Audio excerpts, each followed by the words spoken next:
Well,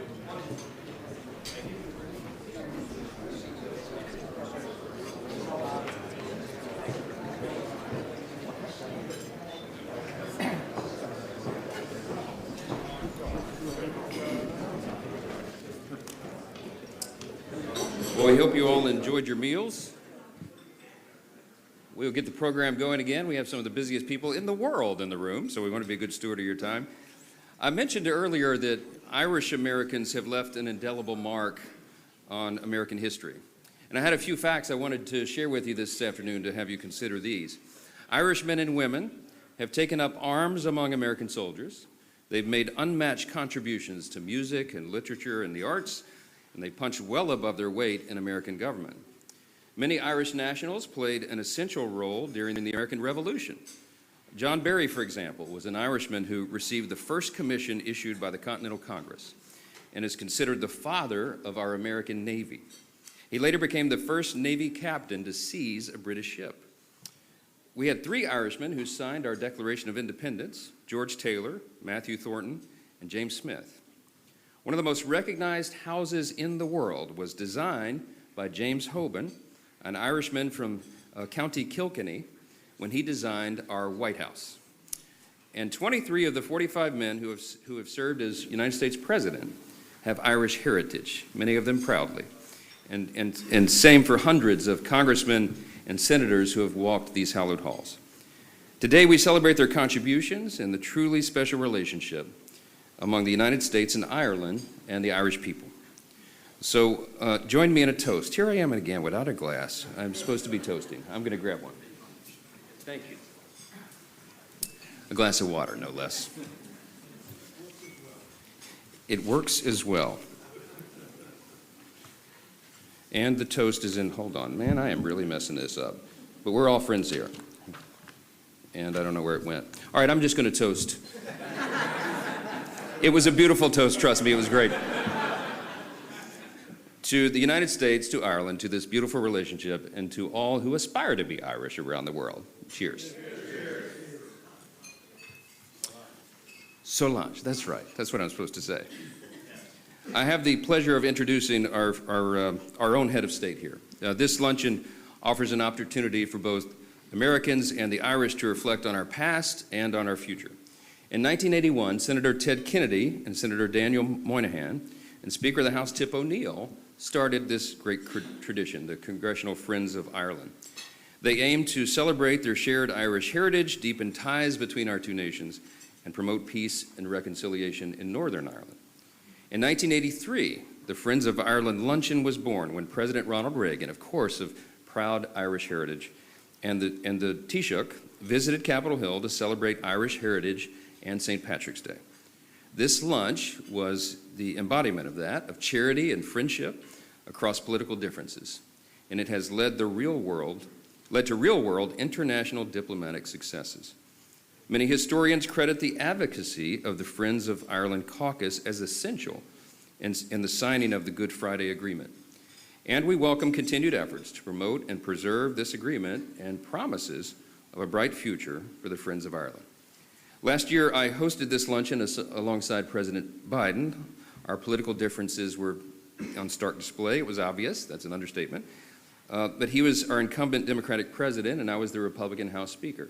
And still, we shared laughs at the table at this event. It was one of the rare moments of the year where we could do that. That's what this celebration is all about. We laid down our swords, and in the spirit of Tip O'Neill and Ronald Reagan, we broke bread together and celebrated what binds us all together, rather than what divides us. This year is a little different, of course. The political dynamics on Capitol Hill are extraordinarily different. President Trump is back in the White House. Republicans control both chambers of Congress. Here in our form of government, we call that unified government. A year ago, people thought I was crazy for predicting that we would be here today, but we are. And we're facing a new dawn for America and our bilateral relationships. And I know that we can look forward to working together to promote and preserve our friendships. It's an important, informative time around the world to do that. So in keeping with the proud U.S.-Ireland tradition and the spirit of the Friends of Ireland Luncheon, it's my great privilege to present the 45th and 47th President of the United States, Donald J. Trump.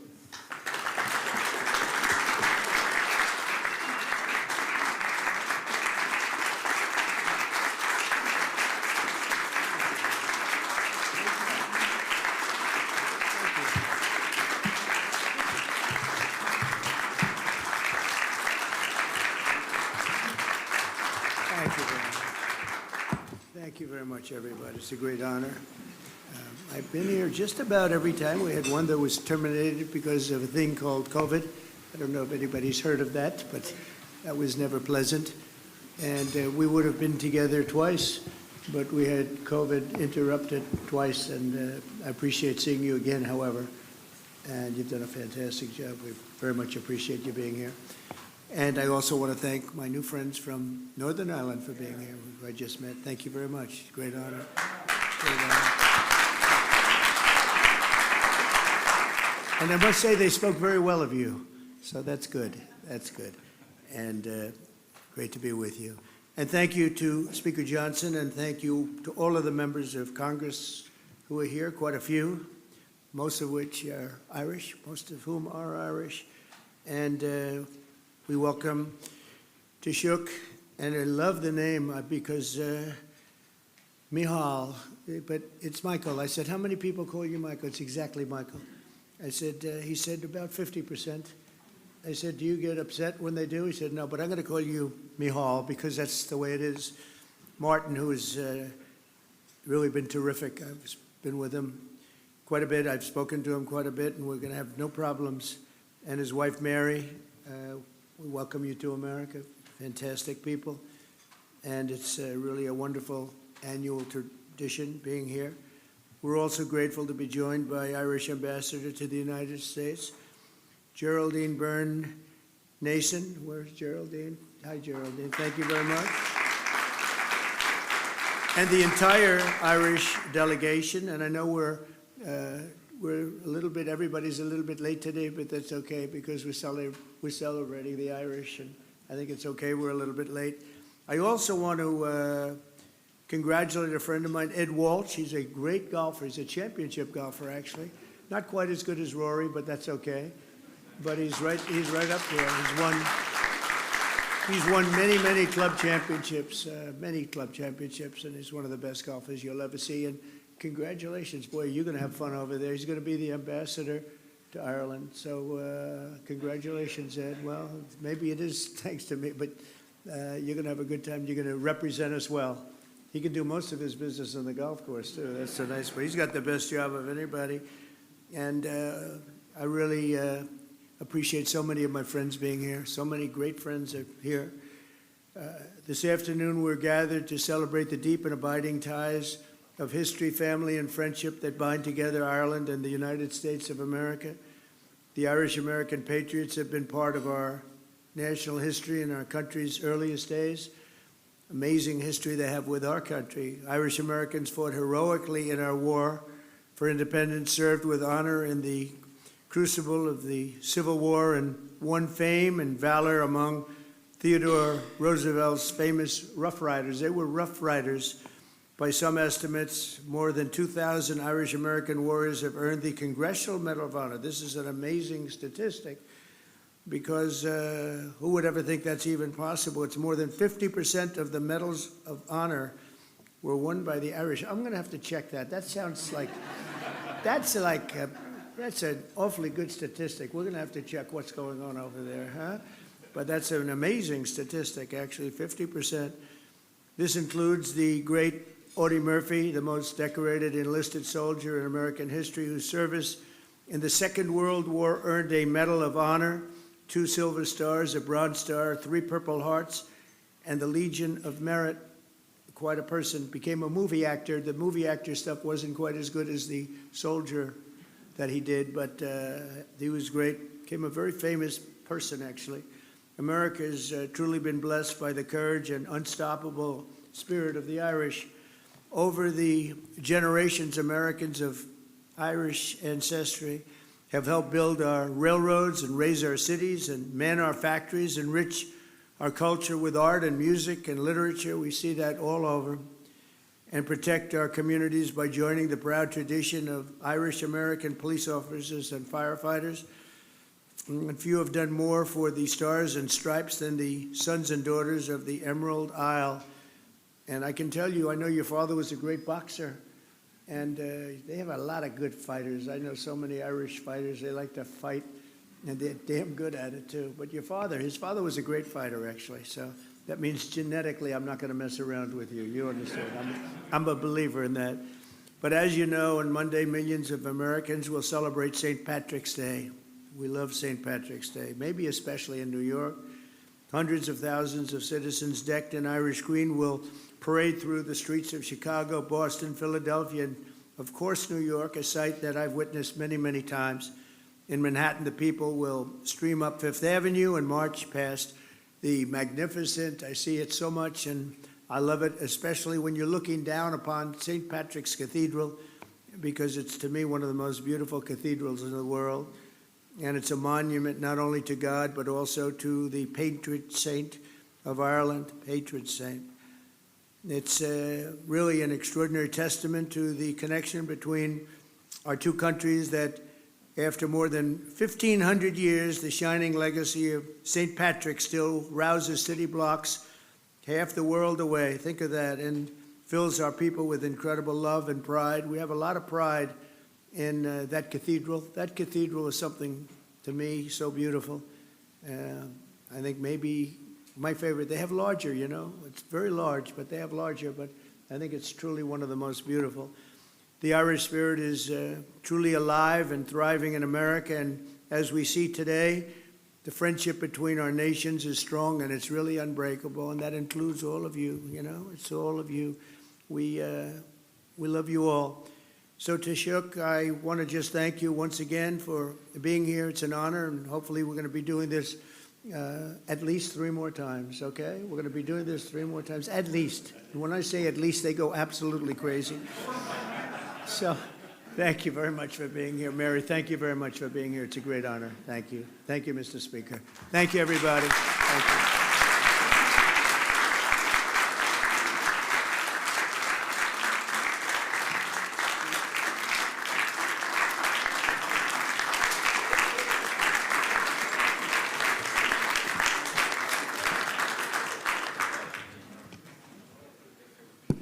Thank you, Mr. President.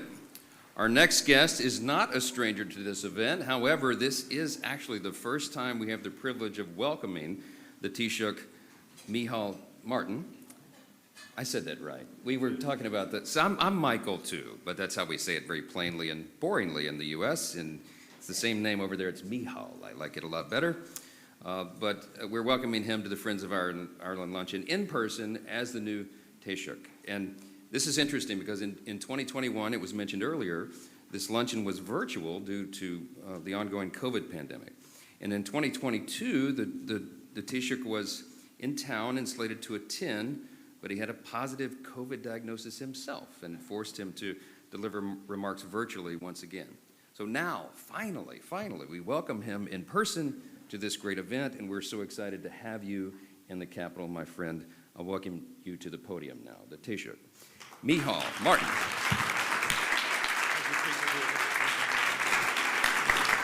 Thank you.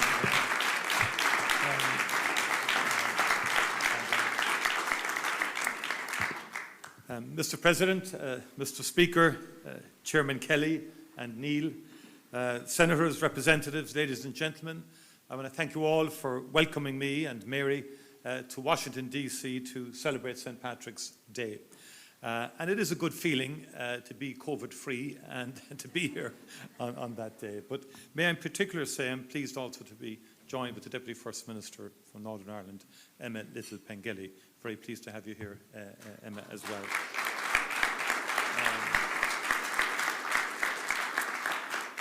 This is a cherished opportunity to break bread with our most steadfast friends. And as has been said, it's now more than 40 years since Speaker Tip O'Neill invited President Ronald Reagan to the Capitol for the first St. Patrick's Day lunch, and thus began a very proud tradition, which I am honoured to continue today in your esteemed company. President Trump, thank you for joining us today to mark our National Day. You are a great friend of Ireland. And by the way, all those statistics that you quoted are absolutely verifiably true. Okay. I also know, President, that there's one small corner in the west of Ireland, a beautiful and remote part called Doonbeg in County Clare, which holds a very special place in your heart. And we hope to welcome you back to our small island and indeed to these particular greens very soon. Speaker Johnson, once again, you have graciously gathered our dear friends in this august house to mark St. Patrick's Day. You too are a true friend of our nation. We thank you for your hospitality in what is a very busy week for you. For centuries now, America has been a place of welcome and opportunity for Irish people. Our nation's green has been threaded through the rich tapestry of the United States by almost 32 million Irish Americans. Their forebears left a very different Ireland to the one we know today. Many were fleeing the grinding poverty and terrible hunger which blighted Ireland in centuries past. They left in desperation, but also in determination to forge a brighter future for their children. They channeled that commitment into building stronger communities and ultimately a stronger nation, this great nation. Many of their descendants are with us today, true friends of Ireland who continue to work tirelessly for a future of peace and prosperity on our island. Indeed, we need look no further than the co-chairs of the Friends of Ireland caucus. Our dear friends, Congressman Neil and Congressman Kelly's bold leadership and vision unites Irish American members from both sides of the aisle through the Congressional Friends of Ireland caucus. Throughout our troubles, the Friends of Ireland, Republican and Democrat alike, held fast to a vision of Ireland not marred by violence or terror. You worked unrelentingly to realise that fragile hope. You stood shoulder to shoulder with us, no matter how fierce the challenge, and there were many such challenges. And it is that same determination that together we must devote today to today's conflicts in the Ukraine and in the Middle East. And our shared history teaches us that peace, however elusive it may sometimes seem, is achievable. Its promise remains within our grasp. Mr. President, we are forever grateful for the United States' contribution to transforming our island, and we wish you well in the efforts that you are making to bring peace to the Ukraine and to the Middle East and further afield. We thank you for your leadership and indeed your ongoing friendship to Ireland. Thank you once again for joining us today. Thank you, Mr. Speaker, for your gracious hospitality, and thank you to our dearest friends in this room. A very happy St. Patrick's Day to you all. As we might say in Gaelic, go raibh míle maithagh agus bannachtí na éile pádraig oraibh go léir. Go raibh míle maithagh. Thank you very much indeed.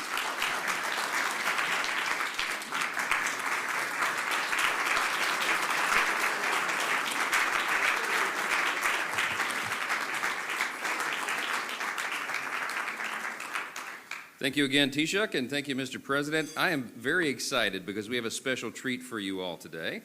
Joining us to provide entertainment is the famous Riverdance Irish dance troupe. They're here. I know, you didn't know that was going to happen, did you? See, we throw a great party, I told you. Let me give you a little background on this. In 1994, during an interval act at the Eurovision Song Contest, there was a 7-minute dance routine that captivated the world. From that stage in Dublin, Riverdance was born. And in the more than 30 years since Riverdance has performed more than 15,000 times on 6 continents in 49 countries, they've developed quite a following. Riverdance spread first through Europe and then to America, and along the way they have shared the culture of Irish music and dance to a generation of people around the globe now for more than 3 decades. And while we're only receiving an abridged version of the very famous show today, Riverdance is performing here in Washington at the Kennedy Center through March 16th. The Kennedy Center was kind enough to lend these exceptional performers for us here for the afternoon. The stop in our nation's capital is the first of a 30-city nationwide tour, and we encourage all friends of Ireland and lovers of Irish culture to experience this incredible show. You are going to get a little taste of that right now. So please join me in welcoming these great friends of Ireland to the stage. Riverdance, y'all come up.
flooding and flushing. River sipping, Anna lipping, river sipping, Anna lipping, shimmer on the river run, Anna Livia.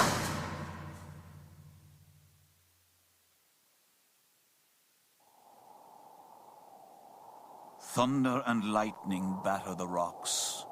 The winds howl and great storms break on the forest, scatter the herds like grain. Fire leaps from dark to dark, fear and anger leap to meet it. We will not go down. We will not be beaten down like grain.